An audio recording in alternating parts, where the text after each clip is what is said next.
नमस्कार. रव्यापासून उपमा तर तुम्ही नेहमीच बनवत असाल. आज आपण दोन वेगळ्या आणि चमचमीत अशा नाश्त्याच्या रेसिपीज बनवतोय. बनवूया पहिली रेसिपी. इथे मी मिक्सरच्या भांड्यामध्ये अर्धा कप रवा घेतला आहे. यामध्ये मी एक मोठा चमचा फ्रोझन मटार घातला आहे. तुम्ही कच्चा मटार घेतला तरी चालेल. रवा इथे तुम्ही जाड किंवा बारीक कोणताही घेऊ शकता. यानंतर यामध्ये 2 हिरव्या मिरच्या घालायच्या आहेत. यानंतर 2 ते 3 लसणाच्या पाकळ्या घातल्यात. थोडंसं यामध्ये आलं घालायचं आहे. यानंतर थोडीशी कोथिंबीर घातली आहे आणि इथे आता पाव कप मी यामध्ये दही घालते. तुम्ही कुठल्याही वाटीने अर्धी वाटी रवा मोजून घ्या आणि त्याच वाटीने पाव वाटी दही मोजून घ्या. यानंतर यामध्ये अर्धी वाटी मी पाणी घातलं. हे आता आपण मिक्सरला फिरवून घेऊया आणि अगदी स्मूथ अशी याची पेस्ट तयार करून घ्यायची आहे. पाहू शकता यातलं जे आलं लसूण मिरची होती मटार होतं सगळं अगदी बारीक झालं आहे छान. तर हे एका बाउलमध्ये मी काढून घेतलं आहे. यानंतर यामध्ये मी पाव चमचा चाट मसाला घातला आहे. रेसिपी छान यामुळे चटपटीत होईल. पाव चमचा इथे धने जिरे पूड घालायची आहे. यानंतर चवीप्रमाणे मीठ घालायचं. इथे मी अर्धा चमचा मीठ घातलं. यानंतर बारीक चिरलेला कांदा घालायचा आहे. तर इथे मी एक छोट्या आकाराचा कांदा बारीक चिरून यामध्ये घातला आहे.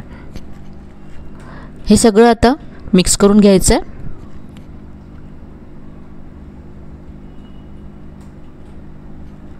तर हे पाहू शकता इतपत घट्ट हवं आहे आपल्याला. हे यापेक्षा पातळ करू नका. आता याला रेस्टसाठी ठेवण्याची सुद्धा गरज नाही आहे. लगेच यापासून आपण नाश्ता तयार करू शकतो. तर इथे मी तडका पॅन गॅसवरती गरम करत ठेवला आहे. यामध्ये थोडंसं तेल घातलं आहे. हीच रेसिपी तुम्ही मोठ्या पॅनमध्ये सुद्धा करू शकता. पुढे मी मोठ्या पॅनमध्ये सुद्धा तुम्हाला ही रेसिपी करून दाखवणार आहे. अशा पॅनमध्ये केल्यामुळे सगळे आपले जे नाश्ता आहे सगळ्याचा एका आकाराचा तयार होईल. तेल गरम झाल्यानंतर मी इथे थोडेसे सफेद तीळ घातले. त्यावरती आता 1 ते 1.5 चमचा तयार केलेलं मिश्रण घालायचं आहे आणि असं थोडंसं पसरवून घ्यायचं आहे.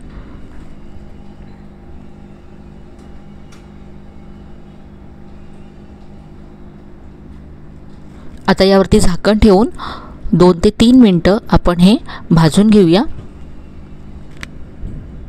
तर इथे साधारण 3 मिनटं झालेत. यावरती मी थोडंसं लाल तिखट घालते दिसायला रेसिपी छान दिसावी म्हणून. आणि हे आता आपण उलटून घेऊया. खूप कमी आणि घरच्या साहित्यामध्ये होणारी झटपट तयार होणारी अशी ही रेसिपी आहे. आता यावरती पुन्हा मी झाकण ठेवते आणि दुसऱ्या बाजूने सुद्धा हे भाजून घेते. नाश्त्यासाठी जर काय बनवायचं सुचत नसेल तुम्हाला तर झटपट घाईच्या वेळेस सुद्धा तुम्ही अगदी 10 मिनिटांमध्ये ही रेसिपी तयार करू शकता. दोन्ही बाजूने हे छान खरपूस असं भाजलं गेलं आहे. रंगसुद्धा मस्त आला आहे. यामध्ये आपण जे हिरवी मिरची कोथिंबीर घातली त्यामुळे हलका हिरवा रंग येतो आणि भाजल्यामुळे मस्त असा ब्राऊन रंग आला आहे. दिसायला जितकी ही रेसिपी छान दिसते तितकीच चवीलासुद्धा खूप मस्त लागते. आता इथे मी एका मोठ्या पॅनमध्ये तयार करून दाखवते. तर इथे पॅन गरम करत ठेवला. यामध्ये थोडंसं तेल घालायचं आहे. फोडणीला तुम्ही तिळाऐवजी मोहरीसुद्धा घालू शकता. तर इथे मी आता मोहरी घालते.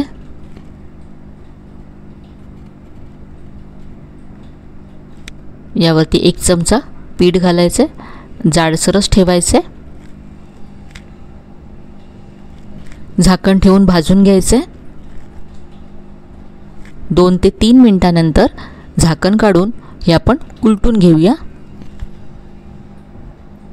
थोडंसं लाल तिखट घातलं आणि आता उलटून दुसऱ्या बाजूने सुद्धा हे आता भाजून घ्यायचं आहे. दोन्ही बाजूने छान खरपूस असं हे भाजलं गेलं आहे. तर अशा पद्धतीने तुम्ही मोठ्या पॅनमध्ये सुद्धा हे बनवू शकता.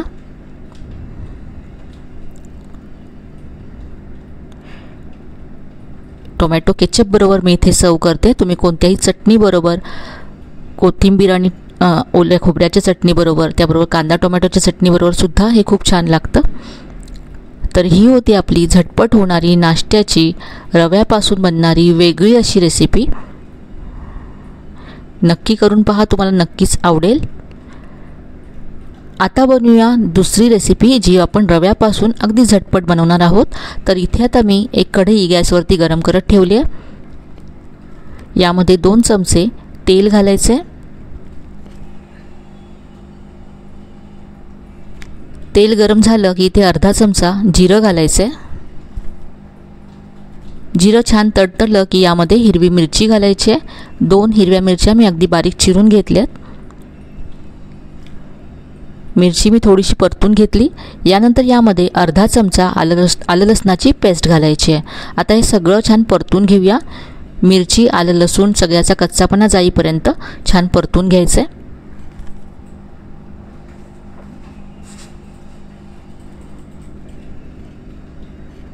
आता यामध्ये भाज्या घालायच्या आहेत। तर इथे मी किसलेलं गाजर घातलं। यानंतर बारीक चिरलेली शिमला मिरची घातली।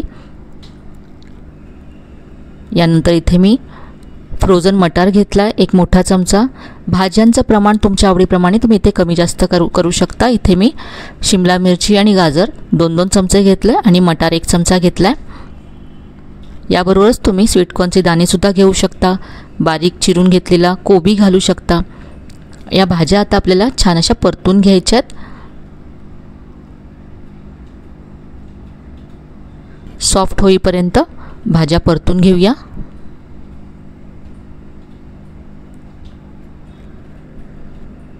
भाज्या सॉफ्ट झाल्यानंतर यामध्ये 2 कप पाणी घालायचं आहे। तर घरातली कुठलीही एक वाटी सेट करा आणि तिने यामध्ये 2 वाट्या पाणी घाला।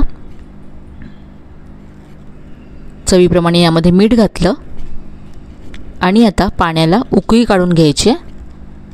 इथे पाहू शकता पाण्याला उकळी आली आहे। आता यामध्ये रवा घालायचा आहे। तर ज्या वाटीने तुम्ही पाणी मोजून घेतलं त्याच वाटीने इथे 1 वाटी रवा मोजून घालायचा आहे। 2 वाटी पाण्यासाठी 1 वाटी रवा असं हे प्रमाण आहे। आता हे सगळं छान मिक्स करून घ्यायचं आहे। रवा घातल्यानंतर लगेचच हे असं घट्ट व्हायला लागतं। इथे आपल्याला बारीक रवाच घ्यायचा आहे। जर तुमच्याकडे बारीक रवा नसेल तर जाड रवा मिक्सरला एकदा फिरवून घ्या आणि मग इथे वापरा। याचा गोळा होईपर्यंत आपल्याला हे असं शिजवून घ्यायचं आहे। हे सगळं करताना गॅसची फ्लेम मंद ठेवायची आहे। तर इथे पाहू शकता याचा असा गोळा व्हायला लागला आहे। आता यावरती बारीक चिरलेली कोथिंबीर घातली आहे आणि गॅस बंद करायचा आहे। गॅस बंद केल्यानंतर यावरती झाकण ठेवायचं आहे आणि असंच हे 5 मिनिटं झाकून ठेवूया आपण। 5 मिनिटांनंतर हे मी एका बाउलमध्ये काढून घेते आणि आता हे कोमट होईपर्यंत आपल्याला वाट पाहायची आहे। हे आता थोडंसं कोमट झालं आहे, पूर्ण थंड करायचं नाही आहे। पूर्ण जर थंड केलं तर हे खूपच ड्राय होईल आणि आपल्याला मळता येणार नाही। म्हणून हाताला सहन होईल इतपत हे कोमट झाल्यानंतर आपल्याला हे मळून घ्यायचं आहे।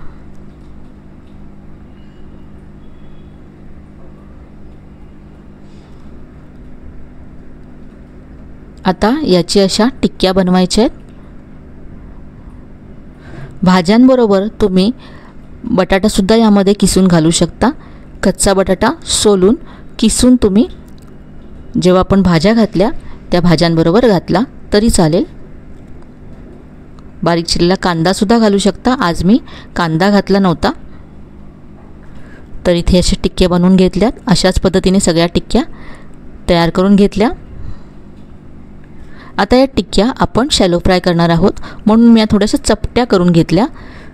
या तुम्ही डीप फ्रायसुद्धा करू शकता, पण आज आपण अगदी कमी तेलामध्ये ही रेसिपी बनवतोय।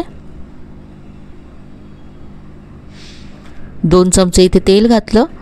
आता यावरती या टिक्क्या घालायच्या।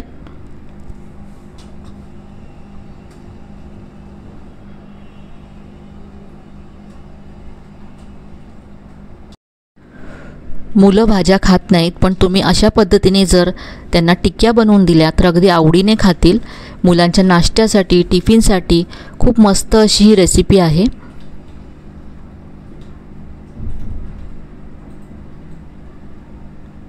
एका बाजूने भाजल्यानंतर आपण उलटून घेऊया।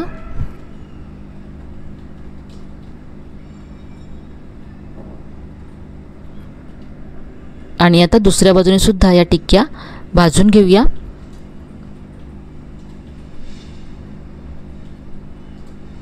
दोन्ही बाजूने अगदी खरपूस अशा ह्या भाजल्या गेल्यात, काढून घ्यायच्यात आणि आपण टोमॅटो केचप बरोबर ह्या सर्व करूया।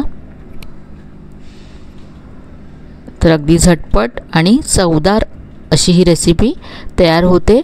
तुम्हाला संध्याकाळच्या वेळेस काहीतरी चटपटीत खायचं असेल तर अशा पद्धतीच्या कमी तेलाच्या या टिक्क्या नक्की बनवून पहा, तुम्हाला नक्कीच आवडतील। आजच्या ह्या दोन्ही रेसिपी तुम्हाला कशा वाटल्या कमेंटमध्ये कळवायला विसरू नका। रेसिपी आवडल्या असतील तर व्हिडिओला लाईक करा, शेअर करा। चॅनलला अजून सबस्क्राईब केलं नसेल तर नक्की सबस्क्राईब करा। चला तर मग पुन्हा भेटूया अशा छान छान आणि नवीन नवीन रेसिपीसह। तोपर्यंत धन्यवाद।